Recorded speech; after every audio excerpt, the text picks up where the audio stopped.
Father, thank you so much for this time together to study Paul and his letters.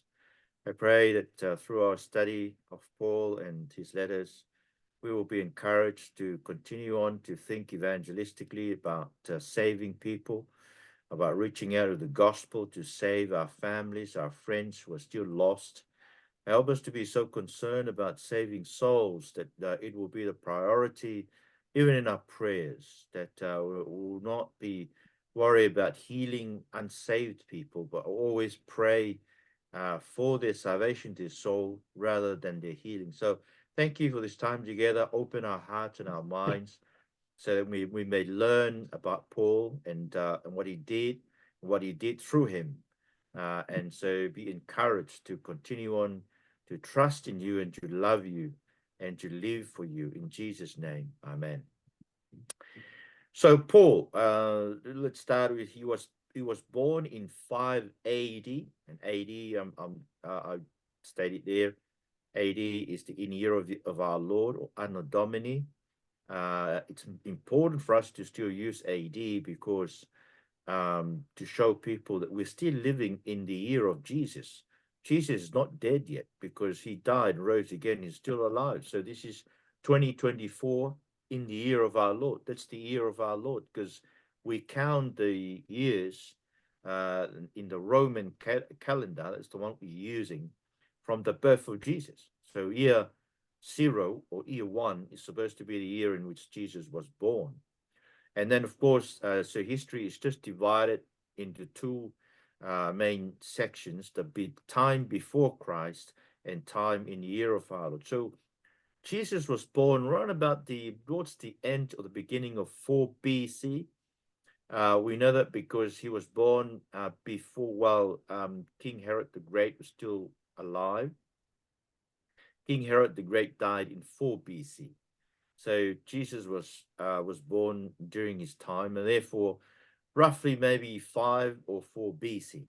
Anyway, Paul was born, and here we can see that um, he's see from his own testimony, we can see he was born a Jew in Tarsus of Cilicia. Now, if you go across to our map, we'll probably see Tarsus in Cilicia just down. Where is it? Um, where is Cilicia? Cilicia. Oh, there. Do you see Cilicia? Cilicia is just up there, up from Syria, under Lycaonia and Cappadocia. That's where it, and then Tarsus, and I presume that's the capital city of Cilicia. And Paul came from. He was born a Roman citizen in Tarsus of Cilicia, but he was raised in Jerusalem and was educated at the feet of Gamaliel. Gamaliel was a rabbi, a very famous rabbi. In Acts chapter 5, he addresses the Sanhedrin, which was the ruling, party of the Jews nation.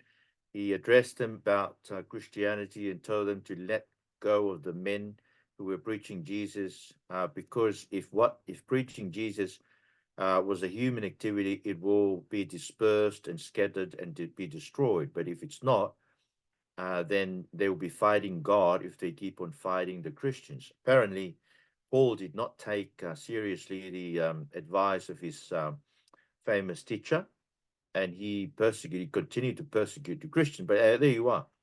He was educated under Gamaliel in strict conformity to the law of our fathers.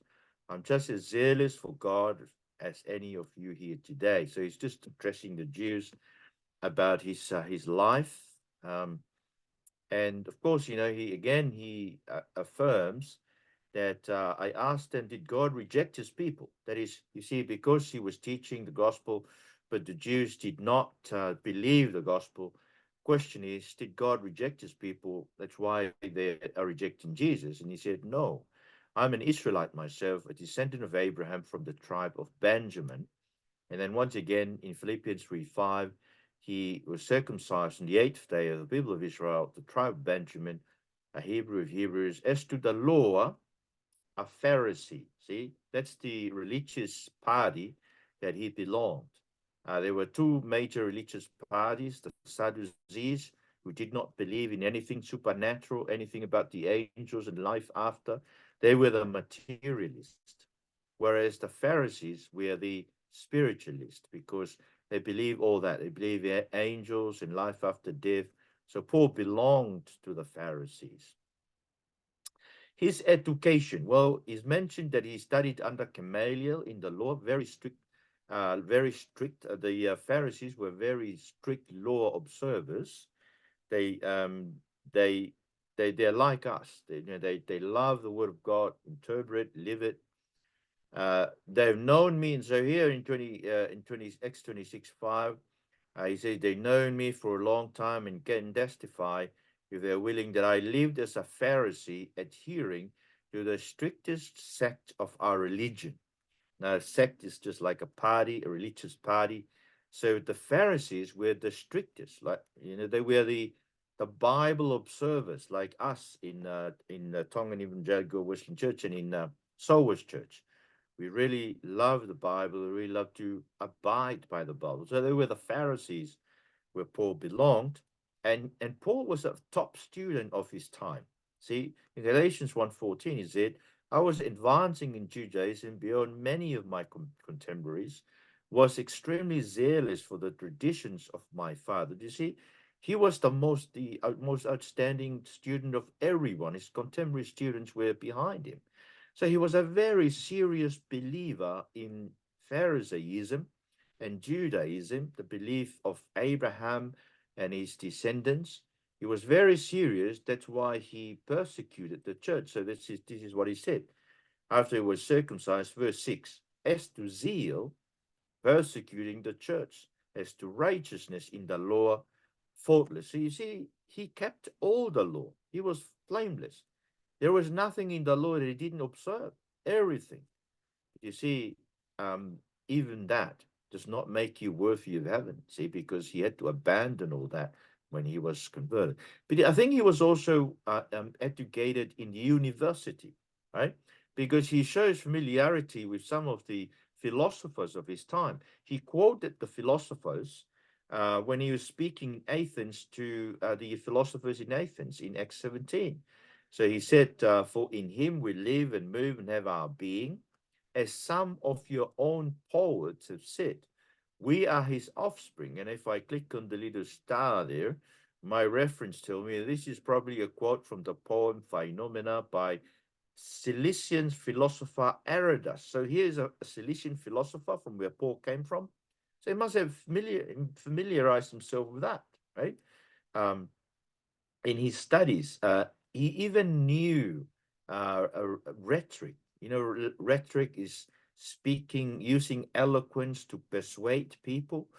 St. Augustine was one of those people. He was a professor of rhetoric, and he moved from where he was in Northern Africa to teach in Rome, in university in Rome, and that's where he was converted to Christ. But here, this is what he said to the Corinthians. When I came to you, brothers, I did not come with eloquence or wisdom as I proclaimed to you the testimony about God. That means he could have come with eloquence and wisdom because he had those things, but he didn't, right? Because he resolved, as he said, to know nothing while I was with you except Jesus Christ and him crucified. So he thought if he used those wisdom he gained from university, it will render the gospel empty. Not only that, but even in Corinthians 15, he quoted again from some of the philosophers, let us eat and drink, for tomorrow we die. Now, this is a quotation comes from Isaiah, chapter 23, verse 13, but it may have come also from the hedonists, the people who were pursuing pleasure, right? They were called the Epicureans in those days. The Epicureans are the people who just live for pleasure. And this is what they said. Look, let's enjoy ourselves today because tomorrow we die and there's no life after. There is nothing beyond the grave. See, they were the materialists like the Sadducees. Even in Titus chapter 1, verse 12, he again quotes one of the philosophers of Crete. Crete philosopher said, Cretans are always liars, evil beasts, lazy gluttons. And here we are told that this is a quote also from the Epimenides paradox. Has been the Cretan philosopher Epimenides of Knossos. Now, it's a paradox. Understand paradox? Paradox is two contrasting ideas that are held together. Do you see the two contrasting ideas? Cretans are all liars, right? That's the idea. But the statement is made by a Cretan philosopher. So if it's made by a Cretan philosopher, there must be a lie, right? That he's lying, that Cretans are liars. Well, that's the kind of philosophical gobbledygook they do in universities those days, right? Doing paradox and that sort of thing.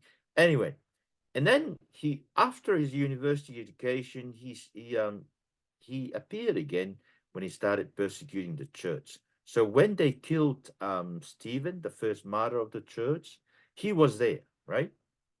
While they were stoning Stephen, he appealed.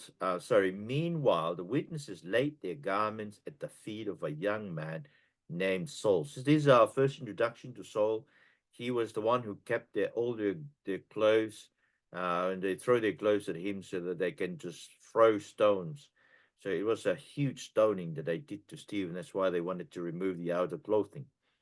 And then in chapter 8, verses 1 to 3, we are told that Saul was there giving approval to Stephen's death. And on that day, great persecution broke out against the church in Jerusalem. And all except the apostles were scattered throughout Judea and Samaria. Remember, the church at this point in time is about more than 20,000 people. It's a huge church. So they're all scattered, right? And it's probably God's way of spreading the gospel. The apostles didn't go, but they all went. And then we are told in verse 3, but Saul began to destroy the church, going from house to house. He dragged off men, women, and put them in prison. So here is Paul the persecutor. And he talked about it, when he was giving his testimonies before the Jewish people. When they arrested him, he talked about, I persecuted this way even to the death, detaining both men and women, throwing them into prison. As the high priest and the whole council can testify about me, I even obtained letters from them to their brothers in Damascus, and I was on my way to apprehend these people and bring them to Jerusalem to be punished. So he went along in his persecution. Even when he became a Christian, he said, I am the least of the apostles, and I'm unworthy to be called an apostle because I persecuted the church of God. See, Galatians 1:13, he said, for you have heard of my former way of life in Judaism, how severely I persecuted the church of God and tried to destroy it. And then in Philippians 3:6, he said again, remember, I think we saw that before, as to zeal, his zeal to the religion of his ancestors, to the Jewish religions, meant that he had to persecute the church of God. Now, Jesus died and rose again and ascended to heaven in 30 AD. Paul was persecuting the church maybe roughly 3 years or 2 years, right? He was just going on severely persecuting the church. But then his conversion. So about 34, 33, 34. So 3 years after the death, resurrection, ascension of Jesus, Paul is converted, right? And you can read the account in Act 9, but here is his testimony about the account. When they arrested him, this is what he said about what happened on that day. About noon, I was approaching Damascus.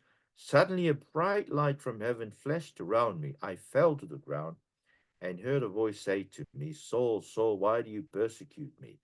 Who are you, Lord? I asked. I am Jesus of Nazareth, whom you are persecuted, he replied. Now, you see, it's very interesting, isn't it? Paul must have been shocked by the statement when Jesus said, I am Jesus of Nazareth, whom you are persecuting. Isn't that shocking? Because he wasn't thinking he was persecuting Jesus. He thought he was persecuting followers of Jesus. But you see, this revelation tells Paul how the Jesus and his people are united. You do something to his people, you're doing something to Jesus. You're persecuting Jesus' people, you're persecuting Jesus. Because Jesus promised to be with us till the end of time. So you're never alone when you are being persecuted or when you go somewhere. Jesus is always with us because we carry his name with us. See? Again, so he speak about his conversion, and then he speaks about it in Galatians 1:15-16, when God, who set me apart from my mother's womb and called me by his grace, was pleased to reveal his son in me so that I might preach him among the Gentiles. I did not rush to consult with flesh and blood. See, that's what he said. It was all God's doing to reveal. So his conversion is a revelation of the Son of God in his heart. And that was the gospel that he was given to go and proclaim. So here is his own testimony, Philippians 3:7-11. But whatever was gained to me, I count as loss for the sake of Christ. More than that, I count all things as loss compared to the surpassing excellence of knowing Christ Jesus my Lord, for whom I have lost all things.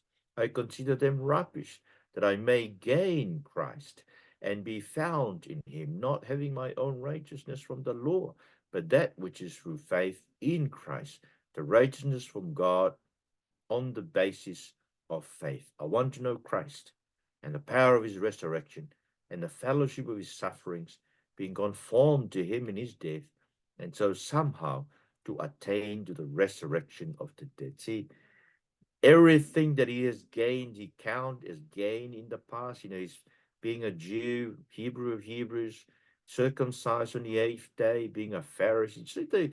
It's like the I think the parallel is to say, I'm a Tongan, grew up in a Christian family, went to church and was baptized in the church, and I attended all kinds of Sunday school and that. So all things counted as rubbish. Do you see what he says? Oh, consider them that I may gain Christ and be found in him, not having my own righteousness from the law, right? Not a righteousness that gain from doing things for God, but that which is through faith in Christ, the righteousness from God. Do you see the difference? No longer a righteousness on the basis of my own doing things for God, but a righteousness based on what God has done for me in Christ, a righteousness that is outside of me, given to me as a gift. Okay? Now, I take it that there were some things that prevented him from believing in Jesus, right? That's why he persecuted him. So in 1 Corinthians 1:23, he said, we preach Christ crucified, a stumbling block to Jews and foolishness to Gentiles. Now, why was it foolishness? Why was it a stumbling block to the Jews? Because he said that the Jews were looking for miracles, for signs and miracles. So Jesus did not come across to him as a miracle worker because he was expecting the Messiah to come and do miracles. But secondly, Jesus died and hung on the tree, which according to the law, cursed is everyone who is hung on the tree. So he would not accept a Messiah who is a cursed man. See, he just could not accept it. But when he came to meet Jesus on the way to Damascus, he suddenly understood why Jesus had to be hung on that tree. He was taking all our curses because all of us are under the law. We are cursed because we're not able to keep the law. We're not able to keep the spirit of the law. So, but then, of course, the last thing was that he just could not take it that Jesus has risen from the dead. See, because the Jews' belief is the resurrection will have to happen at the end of the age, not at any time, right? So for one man to came out of the dead in the middle of history, it was really difficult for Jews to believe it, right? And even when people say, oh, they just believe that he was alive, he wasn't really alive, no one would believe anything like that, because no one believed the resurrection, that the one man can be resurrected in the middle of history. So, but then of course he said that Jesus appeared to him, see, and last of all, he appeared to me also as to one untimely birth. And that's why he was changed. He was changed because he was now convinced Jesus is the Messiah, he's risen from the dead. He is the wisdom of God to save the lost. He himself is our curse, so that the blessing of Abraham came to us. Now, so for 14 years, he was preparing himself after his conversion. It took him 4 years to prepare for his mission to the Gentiles, right? So, but this is how he began his ministry. It was not really easy for him, just turning away from being a persecutor. The church was not really convinced that he's really changed. But after you remember how he was blind for 3 days.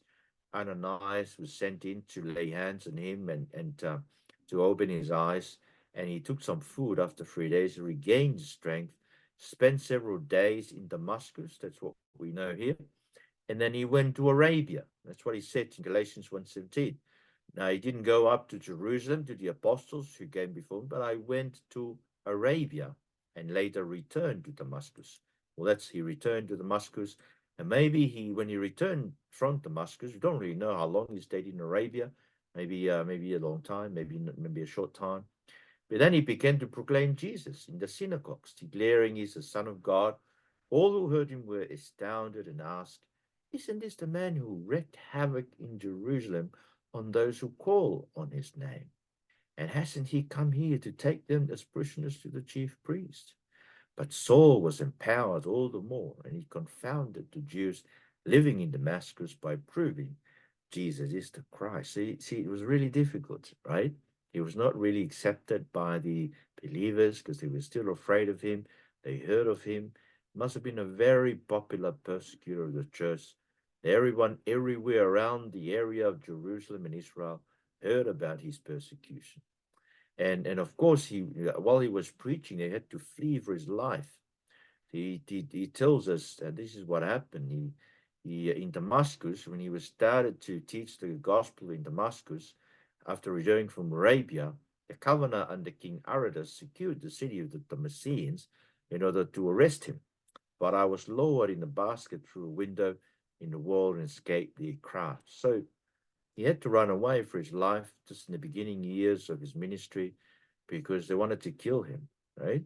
Even the governor of the city of Damascus wanted him dead.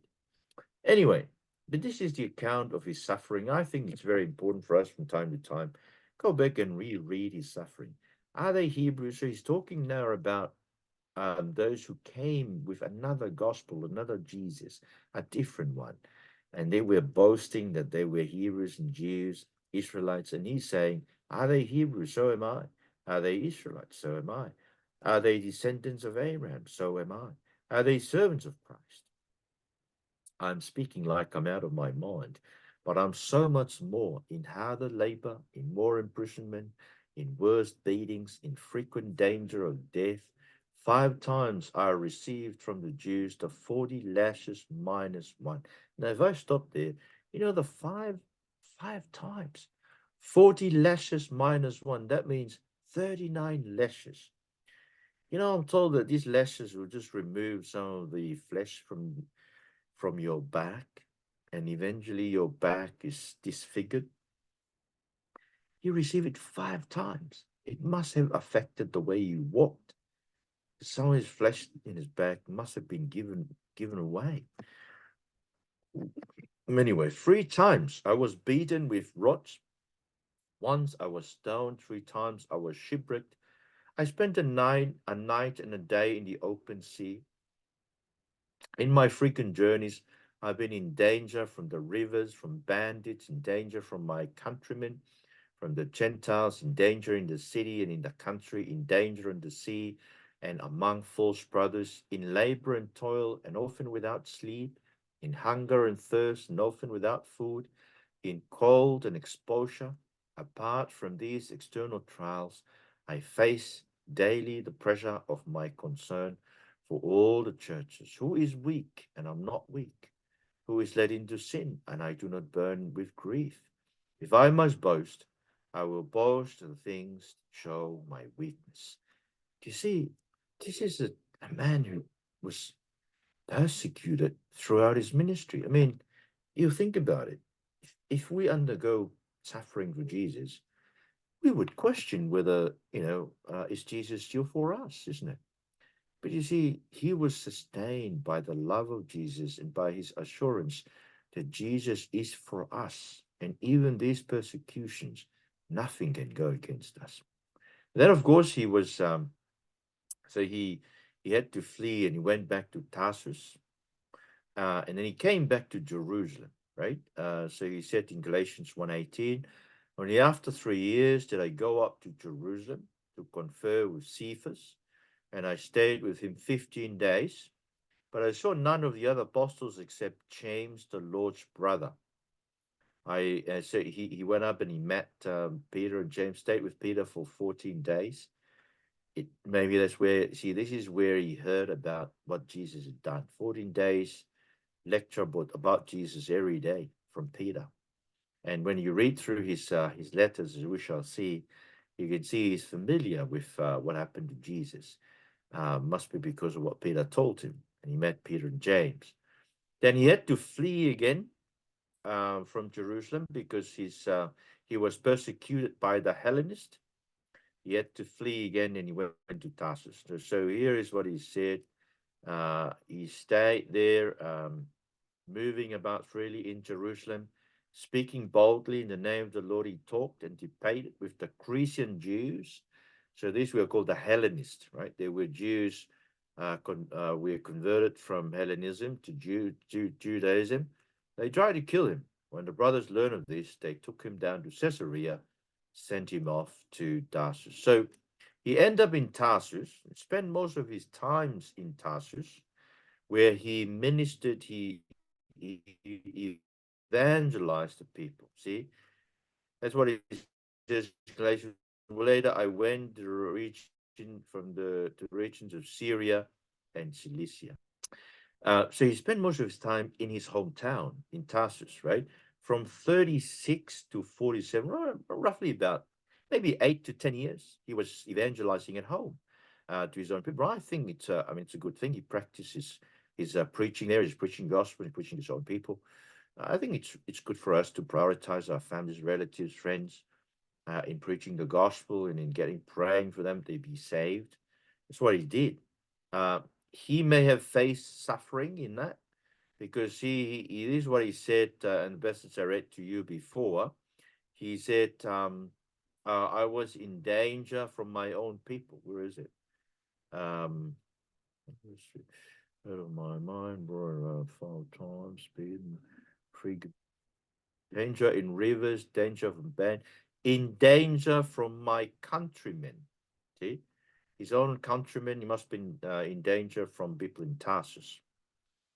Okay, he was also struggling at the time with his thorn in the flesh, which he talked about in 2 Corinthians 12. He said, because of this surpassing, he was given great revelations. Must be when he was in Tarsus. He said he was taken up to the third heavens. Jews believe that there are 3 heavens. The first one is where the clouds are. The second one is where the birds fly. And the third one is heaven, right? The third heavens is heaven. So he was taken up to heaven, to paradise. And he said he heard things that he could not describe, right? Now you have to keep that in mind because of all those near-death experience you read on Facebook, I would advise you not to listen to them, not to believe any of those. It's silly, it's not true, because you see, when Paul was taken up to heaven, he said, I could not explain what I heard. See, but you get people who come back and explaining all kinds of things. The only person whom we could trust in a death experience is a person who died for 3 days. 3 days in the grave and come back. See, if a person like that has been in the grave 3 days and then came alive, that's a person whom you can trust if he tells you about what happened after death. And he says there is hell, there is heaven. You must do everything in your might, protect you from falling into him. But see, he struggled with a thorn in my flesh. He said he named it a messenger of Satan. We're not really sure what it was, right? May have been sickness, some kind of illness, In Galatians, we can see that it may have been something with his eyesight or something. Maybe he was short-sighted or something. He couldn't see far or something. Something had tormented him. And then he said, 3 times I pleaded with the Lord, but to take it away from me. But he said to me, my grace is sufficient for you, for my power is perfected in weakness. See? And therefore I will boast all the more gladly in my weaknesses, so that the power of Christ may rest in him. So this is what he's saying. See, it was given this thing to keep him humble, so that in all his life and his ministry, he is so glad in his weaknesses. He's so different from the way our ministers in the Wesleyan Church and our ministers that we know of today, they always boasting in being good and being great ministers and stuff, right? Paul boasts about his weaknesses, that he was suffering with some sicknesses. We don't know what it was, but God was saying to him, look, I'm not taking it away. I'll leave it with you so that you learn to humble. Now, and then after a while, Barnabas came up from Antioch, looked for him. Then Barnabas went to Tarsus to look for Saul. And when he found him, he brought him back to Antioch. So for a full year, they met together with the church and taught large number of people. Disciples were first called Christians at Antioch. So there you are. So this is where he was brought back from Tarsus and now is introduced to the church. Excuse me. The church is now called Christians. And then there was a prophet who came down from Jerusalem who prophesied that there will be a great famine. And it did happen in the time of Claudius. And then the people in the church in Antioch, so the disciples, each according to ability, decided to send relief to brothers living in Judea. This they did, sending their gifts to the elders with Barnabas and Saul. So now Saul is introduced to the elders of the church in Jerusalem. Then after a while, he went back again to Jerusalem. He met 14 years, so he went up to Jerusalem. So this is what he's talking about, 14 years. You know, he's now in Antioch. He decided to come, taking Titus along. He went down to Jerusalem. And the issue arose because some false brothers had come under false pretenses to spy on our freedom in Christ Jesus in order to enslave. So these are the brothers who insisted you must be circumcised in order to be a Christian. In other words, they want you to be a Jew first before you become a Christian. So circumcision is to make you Jew, right? But Paul said, no, there's no other requirements for us to be Christian rather than believing in Jesus. Believe in Jesus, you are a Christian, right? Whereas the Jews were saying, no, you circumcise and then believe in Jesus, and then you'll be a full Christian. Do you see the different issues? And then, of course, there was the Council of Jerusalem. They had to discuss that. They had to discuss the issue. But I think he returned again to so after that, he started his first missionary journey. Now, this is the map of his first missionary journey. If I could just expand the map, so you see, it was only a short journey. He started from Antioch, went down to Salamis, Paphos, went up to Berga. Now, him and Barnabas went along with John Mark, the writer of Mark's Gospel. He abandoned them in Berga and went back to Jerusalem. Now, they went off to Antioch, where Paul preached in Acts 13. Then they went to Iconium and then to Lystra. It was at Lystra where they healed a man, and the people of Lystra thought that the gods Zeus and Mercury and Jupiter was coming down in human form, and they started to sacrifice to them. They had to stop them. They went to Derbe, and then they came back and they encouraged people and say, look, we will have to undergo many difficulties in order to enter the kingdom, right? So that's a famous word that he said from his first missionary journey. Then back to Antioch. Now you see there are two Antiochs now. There's the Antioch in Syria, where the dissenting church was, and there's the Antioch in Pisidia, where Paul preached the famous sermon in Acts chapter 13, where the Jews decided to persecute him. And Paul says, look, we are turning to the Gentiles now because you have rejected the gospel. So it was at Antioch that Paul and Barnabas decided to turn to the Gentiles and no longer preach to the Jews. So that's the first mission journey. It was only a short journey, 1.5 years, and returned, spent a little time in Antioch, and they said that was the little time when he met Peter, and he had to tell Peter off, rebuke Peter, right? So when Cephas came to Antioch, however, I opposed him to his face because he stood to be condemned. For before certain men came from James, he used to eat with the Gentiles. When they arrived, he began to draw back and separate himself for fear of those in the circumcision group. The other Jews joined him in his hypocrisy, so that by the hypocrisy even Barnabas was led astray. When I saw they were not walking in line with the truth of the gospel, I said to Cephas in front of them all, if you who are a Jew live like a Gentile, not like a Jew, how can you compel the Gentiles to live like Jews? So you see, that's the hypocrisy of Peter. See, he was following the idea of the Jewish Christians who said you had to be a Jew first before you become a Christian. But Paul says once you become a Christian, you relinquish all those Jews' values, right? And you start eating with Gentiles. You're having table fellowship with them, right? Because they are now your brothers and sisters in Christ. All of us, we're sinners. We're all saved by Jesus Christ dying on the cross for us. We live for him, and therefore there is no difference between Jews and Gentiles. But that's why I had to tell Peter off. But then the Council of Jerusalem had to meet in order to discuss that, right?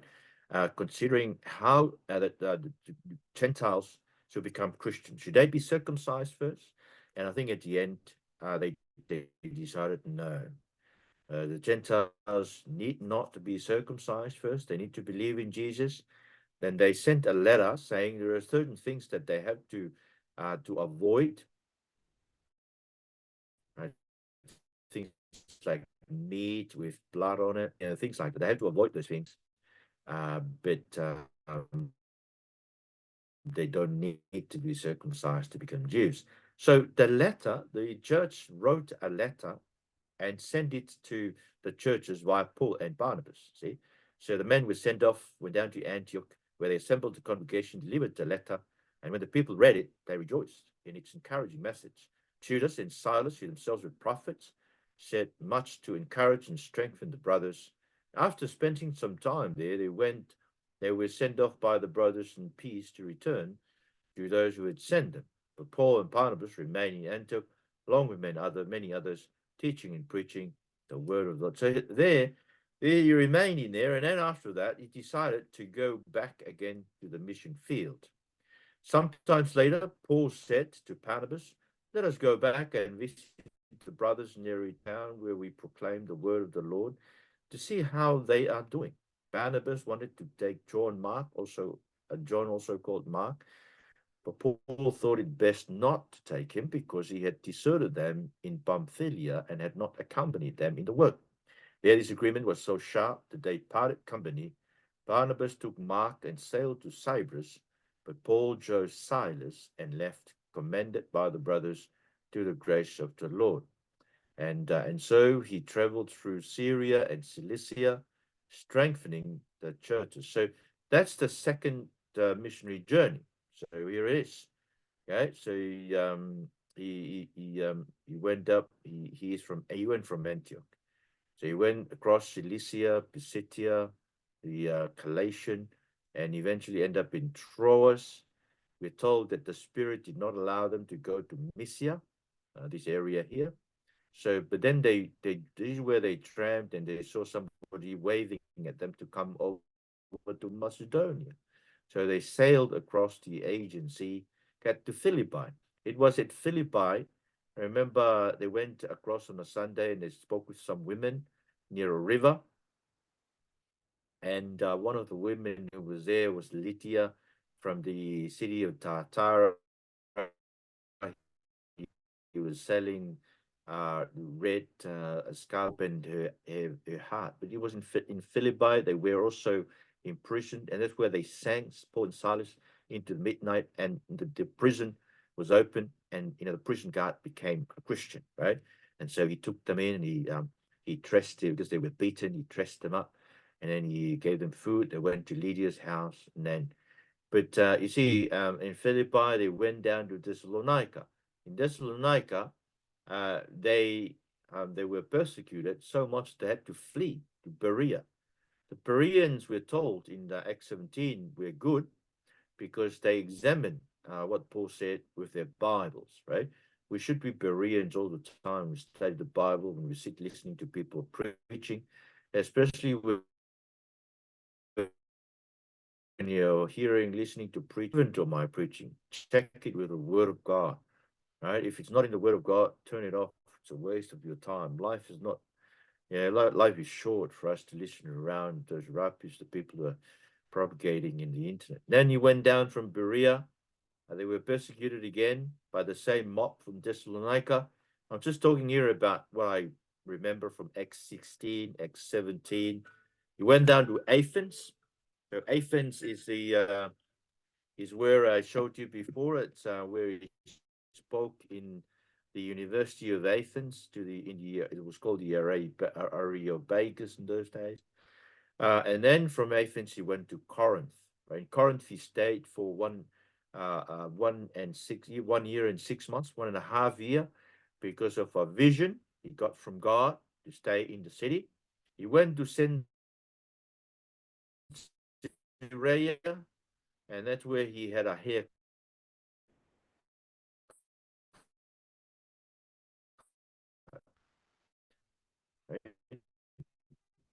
Next,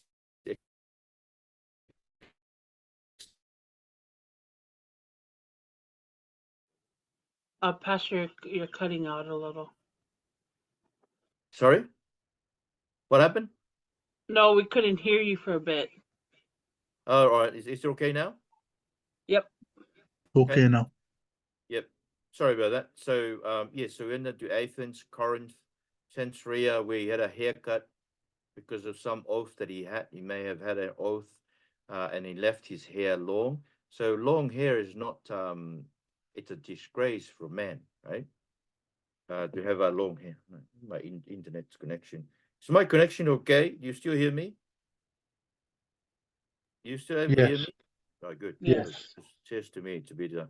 Anyway, so then he went back to Ephesus. Then he went all the way back to Caesarea, went to Jerusalem, and then again went back up to. So, yes, that's the second missionary journey. It was a bit longer. That's where he met Timothy, and he brought Timothy with him in his journey. So this is just a journey, right? That I was just explaining to you. Through Galatia, then to Thessalonica, Berea, then to Athens, then to Corinth. Spent 1.5 years, 1.5 years, not 1.6 years, 1.5 years in Corinth to do a vision. So he saw a vision, Acts 18, told him to stay in the city. So Paul stayed in the city. So for I am with you, and no one to do the same thing he did in Corinth, do it in Honolulu, do it here in Sydney. As we continue to preach the gospel, we must trust that we should pray for the Lord's people in our cities to hear the gospel through our ministries and be drawn to us. See, that's why we should be patient. We should always take the long game. We're not looking, especially for us pastors, we're not looking for just a short gain. That's not ministry for us. Okay. Then he had to appear. There was a persecution. He had to appear before Governor Gallio, the proconsul of Achaia. Jews got ordinated an attack on Paul, brought him before his judgment seat, but he never did anything. He just sent them back with him. But I think when he was there in Corinth, he wrote his first letters, right? And Paul had landed in Caesarea. He went up and greeted the church at Jerusalem. Then he went down to Antioch. We're not told much about what happened when he went to greet the church. Literally, he went up and greeted the church. and then he went. Probably just to inform them, he's here, he's gone, he's done a lot more evangelism all over the place. Yes, and then he started his third journey, right? And that was a longer one, 5 years. So here is his third journey. Let me expand it. Started from Antioch, again went through Galatia. So again, remember, Galatia is not a city, it's a district. Uh, went down through Phrygia, but he went to Ephesus. Now in Ephesus, he stayed in Ephesus for 3 years, and he was preaching in the hall of Tyrannus. We don't really know much about Tyrannus, but because the church, the synagogue kicked him out, so he went and stayed and preached there. He was there with his friends Priscilla and Aquila, because they had the same trait. Their work was to they made little tents for those who were journeying around, and from that he must have worked at night in order to make tents, to sell tents, and then he was lecturing during the day. He's working to support himself. See, that's the model of ministry that Paul had, which is the model that we are trying to follow in our churches, even though, of course, we want to have full-time pastors being paid for. But at the moment, we work hard. Us pastors, we work hard, to support ourselves, to find support for us in order to preach the gospel to the churches. So that was he did in Ephesus for 3 years. And then he went all the way across. You can see he went up to Thessalonica and all the way down to Athens and then to Corinth, right? We will see that he wrote a letter from there. He wrote, I think, a letter to Corinth from Ephesus. So he went back up to Thessalonica, Macedonia, and then from there he traveled back. He went back here. Where is it? Yeah, so where is it? Yeah, sorry. This is he went from Thessalonica to Philippi, and then he went back down, went into Mytilene. He sent for the elders from Ephesus. They came to Miletus, and he preached his last sermon to them. He said, "This is the last time I met with you. Shepherd the flock of God given to you. He has bought them with his blood." Then he went back all the way to Patara, then down to Tyre, and he went down to Caesarea and down to Jerusalem. In Jerusalem, he was arrested, right? He was arrested, and that's it. So this is just it, okay? So he reached Ephesus, he stayed there.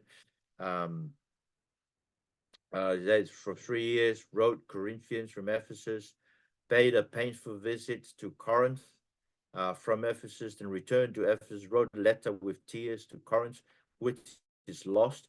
We'll see when we look at the letters that there are 9 letters mentioned in the New Testament. We don't have them, right? And that includes this letter with tears. He wrote from Corinth, from Ephesus to the Corinthians. There are 4 letters he wrote to the Corinthians, only 2 in extent. Okay. Then, of course, he turned to Macedonia, met Titus in Macedonia, wrote 2 Corinthians from Macedonia, maybe from Thessalonica or Philippi when he was there. Winter in Corinth. So he spent winter must have been really difficult for him because he couldn't journey anymore. He had to stay put and stay there. Wrote Romans from Corinth, and then he returned to Jerusalem, as I said. Came, all the way. He was arrested. Now, when he was arrested, he was discovered to be a Roman citizen. Therefore, he was rescued by the Roman centurion in Jerusalem and taken to Caesarea. And there in Caesarea, and if you look at the map, you can see the connection. So Jerusalem is just down here. Caesarea is up there. It's not very far. But in order for him to be safe, because he was Roman citizen, and the Roman centurions, the soldiers, the men to protect Roman citizens, they were surprised that he was a Roman citizen. But he was born Roman. So anyway, When he was in Caesarea for 2 years, the Jews came up to Caesarea, trying to convince the governor in Caesarea to bring him back to Jerusalem because many wanted to kill him in Jerusalem. And Paul knew about it, and then he appealed to Caesar. So this is why he appealed to Caesar. He wanted his case to be taken and to be heard in the court of Caesar in Rome. So that's why he had to go all the way to Rome. So his journey to Rome, he was shipwrecked in Malta for 3 months. Remember, that's where they saw him being bitten by a snake, and he threw it into the fire, and they thought he was a god, right? And finally, he arrived in Rome. In Rome, he was in house arrest for about 2 years, I think. So remember, Paul stayed there 2 full years, yes, in his own rented house, welcoming all who came to visit him boldly and freely, claimed the kingdom of God, taught about the Lord Jesus Christ. Okay, so he wrote from there Ephesians, Philippians, Colossians, and Philemon while he was in house arrest in Rome. He was set free for 5 years. We don't really know what he did in those 5 years. Some people say that he journeyed. He went in a 4th missionary journey to Spain, wrote 1 Timothy from Macedonia, wrote Titus from Nicopolis, because he mentioned in Nicopolis, he's come to me at Nicopolis because I've decided to winter there. So presuming that he must have been out and then back again, he was arrested again and imprisoned in Rome. He wrote to Timothy from prison. That was his last letter. And then he was murdered in 64 to 67 AD, probably 65, because 64 to 67, that's the time of Nero Caesar persecution. He was murdered during those days. Peter and Paul were murdered together in Rome under that persecution. Thank you, Lord, for enabling us to learn about the life of this man. If you can change Paul, and if you can, through Paul, preach the gospel and bring many to Christ, do the same with us. Do the same through us to our families and friends, to bring them to know you, Jesus Christ, the only hope in this dying, hopeless world. So encourage us through Paul and his letters to keep on thinking and growing and loving you and loving your people, wanting to see people being saved in Jesus' name. Amen.